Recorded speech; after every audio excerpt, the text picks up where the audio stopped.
నేను భద్రాచలం గుడికి వెళ్ళినప్పుడు నాకైతే ఒక మొబైల్ దొరికింది. మొబైల్ కూడా చూడడానికి చాలా కొత్తగా ఉంది. గుడి దగ్గర కంట్రోల్ రూమ్లో నేను ఇచ్చేసి వద్దామనుకున్నా. కానీ నాకు ఒకటే అనిపించింది, పాపం ఎక్కడి నుంచో జర్నీ చేసి వచ్చుంటారు, వాళ్ళు మొబైల్ పోగొట్టుకొని చాలా ఇబ్బంది పడతారేమో అని చెప్పి నేనేం చేశానంటే చాలాసేపు అక్కడే వెయిట్ చేసి వాళ్ళు కాల్ చేసిన తర్వాత వాళ్ళ మొబైల్ అయితే వాళ్ళకి ఇవ్వడం జరిగింది. నిన్న గుడికి చాలా ఎక్కువ క్రౌడ్ అయితే వచ్చారు. అంతమంది క్రౌడ్లో వాళ్ళైతే మొబైల్ పోయిందని అనుకున్నారు. కానీ నాకు దొరకడంతో వాళ్ళ మొబైల్ వాళ్ళకి మళ్ళీ దొరికిందని చాలా హ్యాపీగా ఫీల్ అయ్యారు.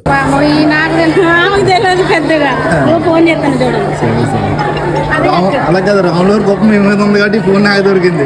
అక్కడే నక్షంతాల దగ్గర దొరికింది. నేను చాలాసేపు చూసాను అక్కడ ఎవరైనా వస్తారేమో అని ఫోన్ కోసం అడిగాను. నేను చాలా మంది అడిగాను, ఫోన్ ఎవరిదైనా పడిపోయిందంటే ఎవరో చెప్పలేదు. సరే ఉంచుకుంటే వాళ్ళే వస్తారు కదా అని చెప్పి నేను తీసుకున్నాను. సరే తీసుకోండి, ఫోన్ తీసుకున్నాను. మా కొడుకు లెక్కిచ్చావు, చాలా థ్యాంక్ యూ నాన్న. అక్కడ చాలా మంది అడిగాను నేను, వాళ్ళు ఎవరిదైనా మా ఫోన్ కూడా పోయిందన్నారు అనుకో, నేను ఇక్కడ లోకలే కాబట్టి నన్ను అడగచ్చు ఎవరైనా వచ్చి, అందుకే ఇచ్చేసానని చెప్పి నేను వీడియో తీసుకుంటున్నాను.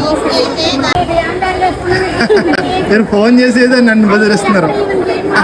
ఎవరు తీసుకున్నారో అని అసలు కంగారు పడి ఒకటే ఏడు. సరే నాన్న, థ్యాంక్స్ అమ్మా. సరే నాన్న, మా కొడుకు లెక్క ఇచ్చినావు. ఓకే అమ్మా, రాములు బాగా ఇప్పించిండు అనుకుంటావు ఇక. సరే నాన్న, నీకు మంచి జరగాలి.